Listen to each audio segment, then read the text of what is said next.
Good afternoon. Today we're looking at ticket number 13473 and it's a faulty PlayStation 5 that has a bad USB port. Now the customer actually brought this in and said that the console was overheating, which it was quite messy on the inside and definitely overheating was an issue. However, then said, I think one of the USB ports is a bit screwed. And I said, yeah, it is. You're not wrong. Would you like us to replace that as well? And the customer said, yes, please. I don't know what's happened to it by the looks of it, but obviously some sort of cable's gone in that shouldn't have. And that's what we're going to be sorting out in today's video. I'm going to head over to the heater, which is behind me just here, and remove this port. And then I'll come back under the microscope to show you how I replace them. Okay, we are fresh off the press. And every single time I talk about it, I say, do you know what? Why don't I get some low melt solder that would help me in these sort of situations? But I don't, and continue to just struggle. Now, I don't think this is going to wick up properly. I could add leaded, but again, I also think that's not the best. It's not going to do as good as a job as what the low melt would do. So I am just going to use my solder sucker here to clear out these holes. Saying that, mixing these with leaded just here, meaning that when I do eventually heat the board up with the hot air gun, it will bring the melting temperature down a little bit. So I'm just add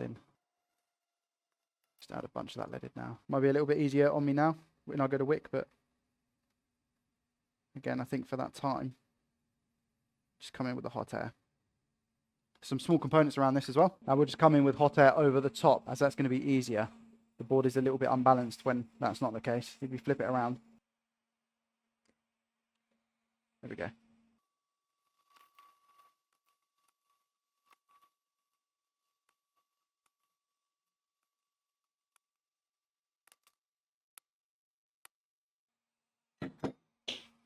Okay, that looks okay to me.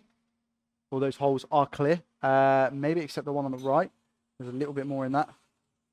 This back one just here, tiny little bit, which might stop a port from going in, so we do need to get it just like that.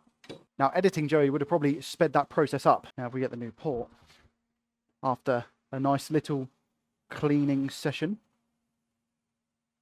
after we get rid of some of this solder, come with some IPA. Give it a nice clean. Make sure those holes are all clear, which they are. Lovely. Now what I'm going to have to do is push this in with my thumb from the other side. Make sure it's nice and flat to the board. I'm just going to put a drop of flux here, some solder on my iron. Now realistically, even that should be enough just to keep it in place whilst I do the rest of the job. Nice. And now we come in with some more flux in all of these areas and just fill it up with solder.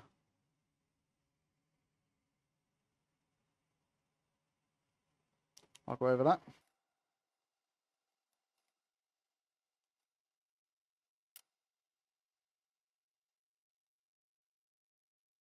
Now we just fill up these little holes as well, all the connections, the USB port.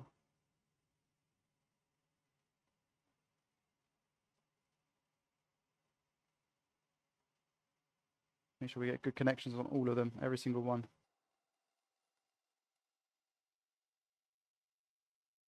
Clean away the old flux, and I'm just going to go over these once more. I've just had to take the port and reflow it with a hot air gun because it just wasn't sat down properly, and that seems to have actually done the job with the solder on the anchoring points. Shock. Which is why I think they weren't sat properly to begin with. It's because the port wasn't on correctly. It wasn't pushed in as much as I should have pushed it in. I'm just going to come in now with Big Bertha and just add a bit of solder to these ground legs. They are fine. The solder's going all the way through. It's really good, strong joints. But this will not hurt.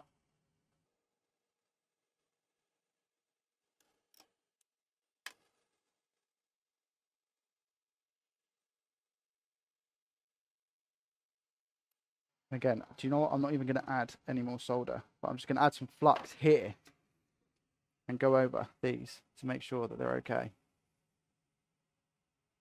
That one looks like it could actually do with a bit more solder.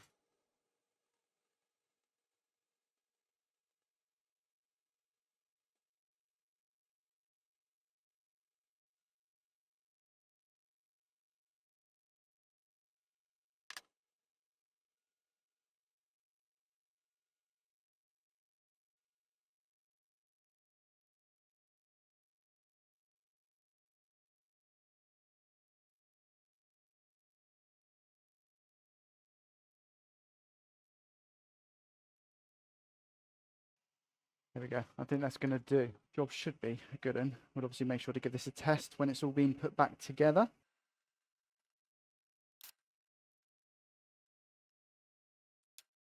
And there we go. That should be okay. I mean, a few bumpy joints. You can see that they've got a few spikes on them, but that's okay. I'm okay with that. One of the things that I do need to check is to make sure that the solder has come through on the ground legs, which it has. You can see all that solder's pushed through on this port here. Nice. So that should be all okay. I'll go ahead and put it back together and I'll confirm if it works or not. I can confirm, I can't show you now, but the device is working, the PlayStation 5. The customer actually came a few days ago to pick it up. So all good. Thanks for watching and I'll see you in the next one. Peace.